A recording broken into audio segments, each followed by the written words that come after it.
Watch this. You watching RonpTv. I just want to say it like this. You watching RonpTv. Watch this.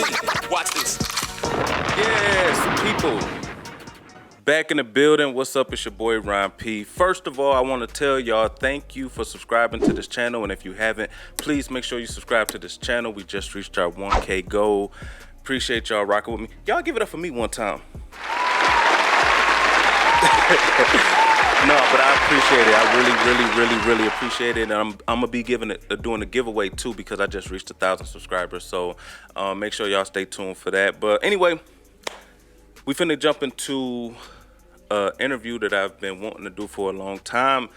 I reached out to a friend of mine. Her name is Kody, and she is an exotic dancer or a stripper or what have you. One of the two, I don't know. But yeah, I want to do this interview with her because, you know, I feel like being a stripper or exotic dancer or whatever, there's a lot of misconceptions, and a lot of people don't understand that stripping is a job, and, you know, they just feel that strippers have a certain lifestyle, a perception of drugs, alcohol, fucking everybody, you know. So, and I wanted to talk to her name's Kody about, you know, some of these misconceptions. So she wasn't physically able to be here with us today, so we are going to have an interview with her via Skype. Yeah, let's just get her on the horn right now. So the horn. What's up? Can you see me? Yeah, I can see you. How you doing today? I'm doing all right. All right. So I was telling my viewers, you know, how important this interview was for me. I ain't even a dancer, but it was important for me to shed some light on this situation because there's so much misconceptions and people have wrong ideas and what they see on movies and stuff like that. So, and I was telling my viewers, like, hey, she finna clear all of this up for us, you know? Yeah. So that. What'd you say? I said I'm gonna try my best. Okay, all right. That's all we can do. Now, first of all, what is the proper, like, are you an exotic dancer or a stripper, or is there a difference? So the proper term would be exotic dancer, simply because stripper's outdated. It's more of a 90s, early 2000 term, and we just want to feel the respect for the work that we do because it is hard. So we prefer the term exotic dancer or dancer. I mean, and again, that's not to say we don't mind being called strippers, because that is in a sense what we do. So but just being an exotic dancer is just the updated word for stripper. Yeah, pretty much. Y'all see that, people? Y'all are learning every day. Every day we are learning. All right. All right. So let's start from the beginning. How long have you been dancing? Well, I started 5 years ago, and it was just kind of to see what it was like. There was no real reason behind it. I just wanted to see what all the hype was about, I guess. And, you know, at the time I did need a little bit of money, but it wasn't like I absolutely had to have it. So I don't know. At first it was just to try something new, be a little different, think a little outside the box. But as time went on, I realized that it's something that I genuinely do like doing. And I don't know why. It just gives you a sense of empowerment, you know, again, depending on the person. But Right. Yeah. All right. So tell me about your first time actually dancing and getting on stage. How did you feel? I was extremely nervous. I have terrible stage fright. I've been a performer since I was a little kid, but not like on a high scale, I guess. But I was really nervous, and it was really, really nerve-wracking. I couldn't drink because I was only 19, so I couldn't even like take a shot to calm my nerves or anything. So I got up there, and it was not as bad as I anticipated. You really just kind of feel your way through it, and I just love it. I love it so much. Oh, okay. So it's not even like I'm doing it because I have to, and because a lot of people feel like, well, some people feel like, you know, dancers, they don't want to do this, and they're almost feel like they're forcing themselves to do it. So this is something that you just actually love doing, right? Yeah. And again, I don't speak for every dancer out there. And, Right. you know, some of us do feel like we have to be up there. We have to be doing this. But it all comes down to circumstance. and you can't base one dancer's story off of another. But Right. for most of us, it's just because it's something that we like to do. It's something we're good at. It's something we find joy in. And really, at the end of the day, it just depends on your circumstance.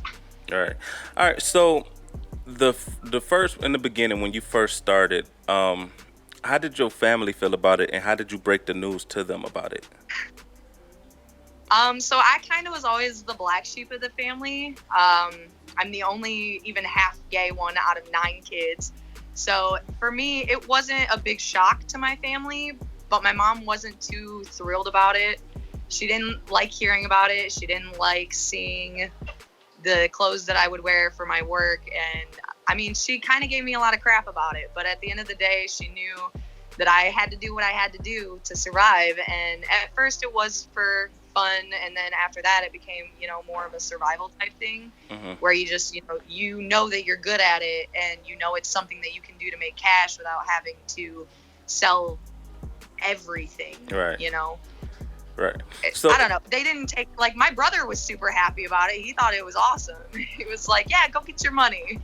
Right. Do you feel like now that they're more accepting of it because they see like this is what she want to do, she's happy, so they kind of on board, like, all right, it is what it is?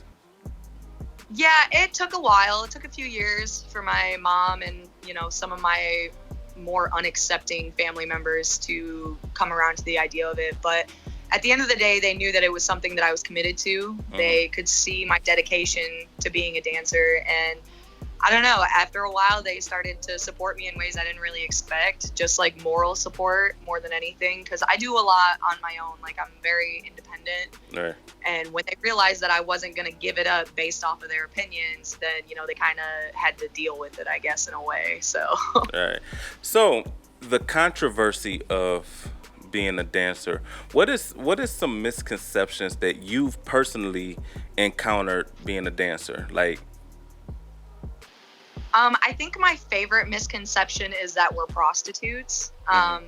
When guys come into the club and, you're giving them dances and you're talking to them sweet and you're there to be their fantasy. And I guess in most men's fantasy, which, I don't blame them. I've got them too. But they believe that at the end of the night, instead of you getting in your car and going home after working a 7.5, 8-hour shift in 7-inch heels, that you want to go back to their hotel, their buddy's house, their house, and have sex with them all night. And I think that is probably my favorite misconception, is that they think we are prostitutes and that they can just buy us. Right. Well, so with that being said, have you ever personally experienced or went through the creeper guy in the club, the guy who try to talk to you or wait for you when you get off, or any creeper stories? Yeah, actually, I have a very recent creeper story. So a few years ago, I was dancing at this club, and this guy came in, and he was shorter. He wasn't all there, but we didn't treat him any differently. And he was more of handsy than most guys. And at first, we let it slip because he wasn't going too far with it. But then he started trying to put his hands where they didn't belong, and he was trying to grab up on us when we didn't want to be touched, and he just got really disrespectful with it. So, he got kicked out. And then a few weeks ago, the same guy comes into a different club that I'm working at, and he notices me. And he comes up to me and he immediately starts trying to touch me. I'm like, dude, I gotta go. So I scurry off, and I find some random guy. And I'm like, hey, I really need you to save me from this. Like, I don't know how to get away from him. Like, please just let me sit with you. And they're going to be like, yeah, hell yeah. So I went up to the bar after talking with these guys for like 10 minutes. And he waited for me to leave this guy's table and come up to the bar behind me. And he started touching my ass. And I'm like, dude, you are the one person in here that I will not dance for. And then 3 other strippers came up behind him. And they were like, dude, you just need to go. Like, you can't be here. And he does this to all the girls, too. He's such a... And I hate to say it because he really isn't all there, but he's not ignorant to his actions either. Like, he knows what he's doing. Right. So he's always that creeper guy. And it's like, none of us will dance for him. We don't go in the back with him. We don't go out to the smoking area with him. Like, he is the pariah of the whole club, and it's so creepy because he just sits there and stares at you until you either stare back or you're off in a completely separate area. And it's just so weird. I don't understand it. But you know what? Being a dancer, obviously, like I said, you got some guys who, they work their 9 to 5. They just want to relax, go spend their money, watch a dance, drink, go home. And then you obviously got the guy who probably got the ink pen with the camera on it, taking pictures of y'all and stuff like that. So, Yeah. so from a safety perspective, do you ever feel like maybe this is too much to be doing? Because, like I said, the creepers out there are real. You hear stories of kidnapping and sexual abuse and stuff like that. So do you feel like, it's worth it sometimes to face that kind of situation that could possibly happen? Right. Okay, so yes, it is a very real fear, and I've worked in plenty of sketchy clubs to where it's like, okay, I don't know. But recently I started working back at this old club, and it made me realize that, like, if you don't take care of you, you can't expect everybody else to be watching out for you. You have to watch out for yourself. Right. So I feel like a lot of it comes down to like street smarts and common sense, which is a lot harder to come by than most people think when it comes to being a dancer. Mm-hmm. A lot of girls don't really think about that until after the fact of them being there and them being felt up on and them giving dances to guys they don't know.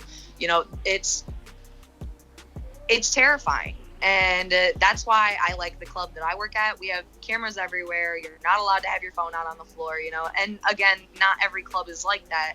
Right. But it really comes down to how well you manage yourself and how well you manage certain situations. And it does make you question things. It does get hard to get up sometimes when you're down, and it's just it's hard because it's a lot about your mental health. It has a lot to do with how strong you are mentally and how willing you are to deal with certain things, because you know that at the end of the day, you're either going to come out of it with a good story to tell, or you're going to come out of it with a fat ass wallet. You're going to come out. There are so many things that you could come away from it with.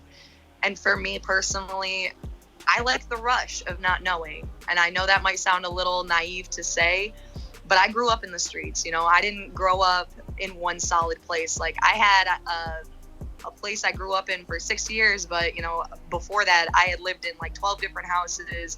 I was born in Detroit. For me, it's about the rush, and I know that it's a scary thing. And my family and my friends, and my boyfriend, they all worry about me. They worry about me a lot, but they know that I can handle myself and that I'm not naive to certain things. And it's scary, but it just comes with the job. Right.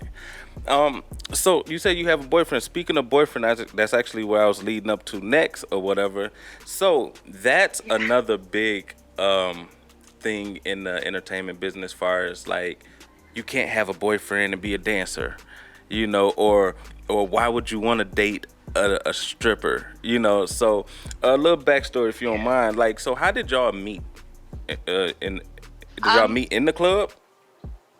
No. I met my boyfriend 5 years ago. He was actually my little brother's best friend for 5 years, and then we just recently started dating. It feels like it's been forever, but he doesn't mind it. He actually respects my decision to do this. He trusts me. He knows that I'm loyal to him, and like, just because I do this doesn't mean that our relationship means anything less to me. And I believe that. I'm sorry. Go ahead. No, you're good. I don't know. I think it has a lot to do with how much you can trust your partner. Do he ever get backlash from his friends or anybody, like, yo, why you dating her, or anything like that? No, not that I'm aware of, no, but there are certain things they don't talk about me in front of me. But no, as far as all of his friends are concerned, they know what I do. They know who I am. They know what kind of person that I am. And I haven't always been this way, no, but you grow, you change. Life forces you to make certain changes. So this time around for me, things are very different.